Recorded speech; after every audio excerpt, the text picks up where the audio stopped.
하나님 말씀은 시편 127편입니다. 함께 교독하겠습니다. 여호와께서 집을 세우지 아니하시면 세우는 자의 수고가 헛되며 여호와께서 성을 지키지 아니하시면 파수꾼의 깨어 있음이 헛되도다. 너희가 일찍이 일어나고 늦게 누우며 수고의 떡을 먹음이 헛되도다. 그러므로 여호와께서 그의 사랑하시는 자에게는 잠을 주시는도다. 보라, 자식들은 여호와의 기업이요 태의 열매는 그의 상급이로다. 젊은 자의 자식은 장사의 수중의 화살 같으니 이것이 그의 화살통에 가득한 자는 복되도다.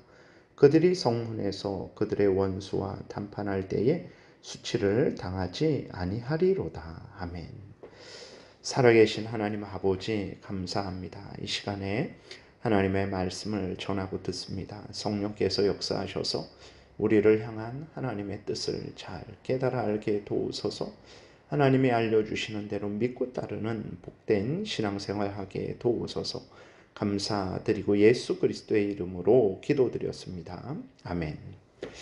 오늘 본문을 통해서는 우리의 모든 복, 즉 개인적인 복, 가정의 복, 국가적인 복, 이 모든 복은 오직 살아계신 하나님이 주시는 것이고 하나님에 의해서 유지되는 것이기에 하나님을 전적으로 의지해야 된다라는 것을 분명하게 알려주고 있습니다. 그러나 사람들은 이 분명한 사실을 알지 못하죠. 세상에서 사람들이 잘 될 때 어떻게 합니까? 그것은 하나님 우연한 일이다. 아니면 자신의 노력에 의한 것이다. 아니면 있지도 않은 거짓된 우상에게 그 공로를 돌리죠. 그래서 거짓된 그러한 우상이 도와주어서 그런 것이다 라는 그러한 주장을 합니다. 그것들이 다 살아계신 하나님께서 복을 주신다라는 것을 분명하게 깨닫지 못한 것이죠. 그래서 헛된 것에 그 공로를 돌리는 거예요. 문제는 그리스도인들도 하나님이 복을 주심에 대해서 분명하게 인식하지 못하는 경우가 종종 있죠. 그래서 잘 될 때 어떻게 합니까? 자신을 자랑해요. 자신의 공로를 내세웁니다. 자신의 지혜, 자신의 능력을 이제 드러내는 거죠. 그리고 또 그러지 않으면 잘 될 수밖에 없어서 잘 된 것이다 라고 그렇게 생각을 하는 경우가 있죠. 절대로 그렇지 않습니다. 마태복음 10장에 보게 되면 참새 2마리가 그 땅에 떨어지는 것도 하나님의 허락이 있어야 땅에 떨어질 수 있는 거예요. 하나님께서는 우리의 그 머리카락까지 다 세시는 하나님이십니다. 하나님께서 우리를 복되게 인도하시지 않으면 절대로 우리가 복되지 않습니다. 저절로 복되는 일이 없어요. 내가 노력을 마땅히 해야 되는 것입니다. 하나님이 복을 주신다고 해서 우리는 아무 일도 하지 않아도 된다는 것은 결코 아니에요.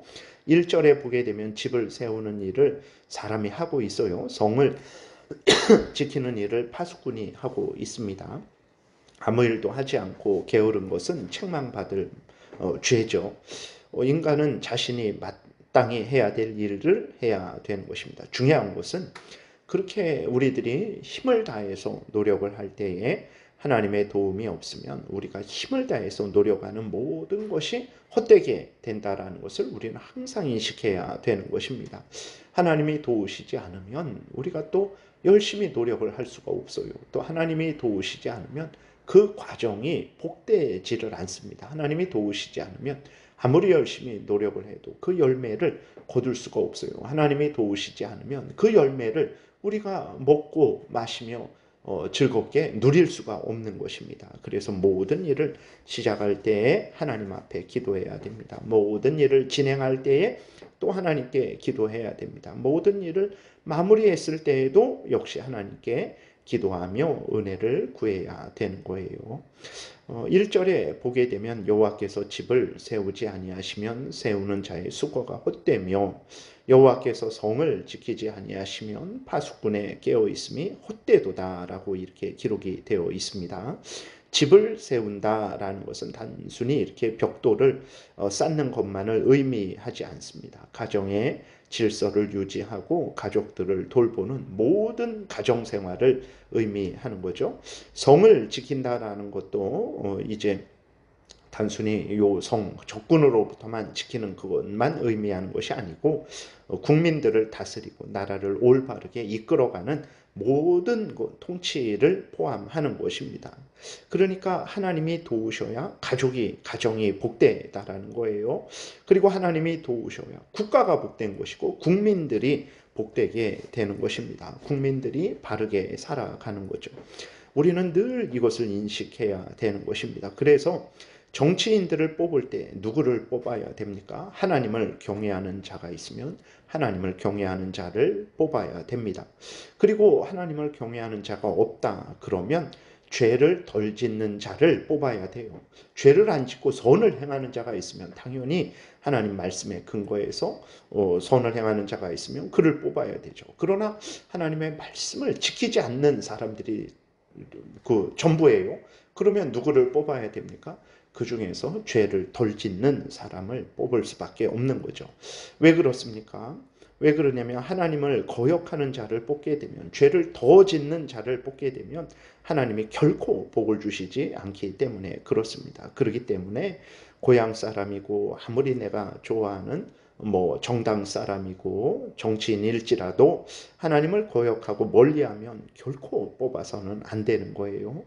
하나님이 은혜 주셔야만 정말 그 사람도 복되고 우리 모든 사람들도 복된 것입니다. 그렇기 때문에 정말 우리는 하나님을 경외하는 사람을 뽑아야 되고, 그러지 않을 때에는 죄를 덜 짓는 사람을 뽑아야 되는 것입니다. 그리스도인들은 항상 하나님 중심으로 모든 삶을 살아가야 되는 것이라는 것을 잊지 말아야 됩니다. 그러지 않다면 반드시 이 정치인이 아주 하나님을 거역하고 대적하는 정책을 내고 그렇게 하겠다라고 공약을 하는데도 불구하고 내가 좋아하는 사람이니까, 나의 고향 사람이니까 라고 생각하고 그를 뽑게 되면 그도 망하고 우리도 망하고 모두가 망한다라는 것을 우리가 잊지 말아야 됩니다. 항상 그리스도인들은 하나님 중심으로 모든 삶을 살아가는 것임을 잊지 말아야 됩니다. 2절에 너희가 일찍이 일어나고 늦게 누우며 수고의 떡을 먹음이 헛되도다. 하나님이 도우시지 않으면 모든 것이 헛된 거예요. 항상 하나님 중심으로 생각하고 말하고 행동해야 되는 것입니다. 그러므로 여호와께서 그의 사랑하시는 자에게는 잠을 주시는도다. 잠을 주신다라는 것은 이제 하나님이 범사에 도우셔서 자신을 도우시고 가족을 도우시고 하는 일을 도우시고 또 이 나라를 도우시는 거죠. 그렇게 되니까 어떻게 됩니까? 평안을 누리게 되는 거예요. 그로 인해서 걱정 근심 없이 밤을 지새우지 않게 되는 거죠. 하나님의 은혜로 말미암아서 평안하게 낮에는 일하고 밤에는 잘 수 있는 것입니다. 고난이 있을지라도 하나님이 도우시면 그 고난 중에서도 평안을 얻는 거죠. 하나님을 의지하는 것이 복의 비결이라는 것을 우리는 잊지 말아야 되는 것입니다. 3절부터 그 예를 말하고 있어요. 자녀를 낳고 그 자녀가 장성해서 우리를 보호하고 돌볼 때 그것은 큰 축복이죠. 그런데 이 큰 축복이 누구로부터 오는 것입니까? 하나님이 주신다라는 것을 분명하게 말씀을 하고 있죠. 3절부터 5절. 보라, 자식들은 여호와의 기업이요 태의 열매는 그의 상급이로다. 젊은 자의 자식은 장사의 수중의 화살 같으니 이것이 그의 화살통에 가득한 자는 복되도다. 그들이 성문에서 그들의 원수와談판할 때에 수치를 당하지 아니하리로다. 우리들에게 자식이 있어요. 내가 건강해서 자식을 잘 낳았지. 그렇습니까? 3절. 보라, 자식들은 여호와의 기업이요 태의 열매는 그의 상급이다. 하나님이 주신 몫이다. 하나님이 주신 자식이다. 라고 분명하게 말씀을 하고 있어요. 이 자식이 어떤 역할을 합니까? 젊은 장사의 수중의 화살 같아요. 그 싸우는 장수에게 화살이 아주 가득해요. 그러면 그 장수는 힘있게 열심히 잘 싸울 수 있는 거죠. 화살이 이렇게 하나밖에 없으면 무슨 싸움을 할 수 있겠습니까? 그래서 마치 자식은 장사의 수중에 화살 같다라는 거예요. 그 자식이 이제 우리를 지키고 보호하는 그러한 역할을 한다라는 거죠. 참으로 얼마나 복됩니까? 근데 그 자식이 그렇게 우리에게 있게 된 거, 그리고 또 그 자식이 잘 성장해서 우리를 지키고 보호하는 거, 그것은 바로 하나님의 크신 은혜다라고 분명하게 말씀하고 있는 거예요. 그렇기 때문에 우리는 항상 하나님을 의지해야 됩니다. 복은 하나님으로부터 오는 것이라는 것을 우리가 잊지 말아야 됩니다. 물론 자녀가 없는 경우도 있어요. 그러면 자녀가 없는 사람은 저주를 받은 것인가? 그러지 않을 수 있습니다. 자녀가 많아도 문제가 많은 경우가 있죠. 자녀가 없어도 복된 경우가 있습니다. 중요한 것은 무엇입니까? 하나님을 경외하고 의지하며 하나님을 섬기는 거예요. 자녀가 많은데 하나님이 은혜 주신 것도 모르고 하나님의 말씀으로 교육하지도 않고 그저 먹고 마시고 세상적으로 즐긴다면 그것이 무슨 의미가 있겠습니까? 자녀가 없을지라도 하나님을 사랑하고 경외하고 이것이 하나님이 나에게 주신 몫이다라고 그렇게 믿고 하나님을 더 의지하게 된다면 그거는 자녀가 1000명, 10,000명 있는 자보다도 더 복되게 인생을 살아가는 것이죠. 하나님이 그를 지키시고 보호하실 것입니다. 중요한 것은 하나님을 경외하고 의지하며 하나님을 섬기는 거예요. 이것이 중요한 것입니다. 그러면 하나님이 가장 알맞게 우리를 인도하실 것입니다. 그래서 다시 한번 오늘 본문을 통해서 개인의 복, 가정의 복, 국가의 복, 모든 그러한 영역에서의 복은 하나님이 처음부터 끝까지 주시는 것이다 라는 것을 기억하시고 항상 하나님을 의지하시는 여러분들 되시기를 바랍니다. 기도드리겠습니다.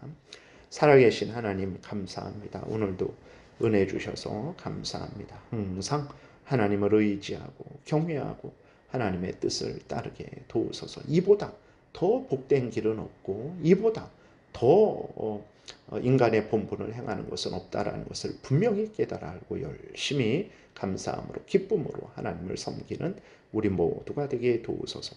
예수 그리스도의 이름으로 기도드렸습니다. 아멘. 하늘에 계신 우리 아버지요, 이름이 거룩히 여김을 받으시오며 나라의 임하옵시며 뜻이 하늘에서 이루어진 것 같이 땅에서도 이루어지이다.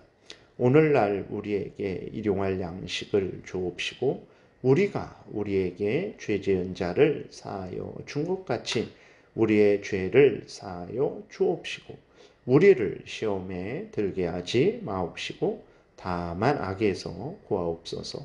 대개 나라와 권세와 영광이 아버지께 영원히 있사옵나이다. 아멘. 지금은 우리 구주 예수 그리스도의 은혜와 하나님 아버지의 크신 사랑과 성령의 교통하심이 하나님의 모든 택한 백성들 머리 위에 지금부터 영원토록 함께 있을지어다. 아멘.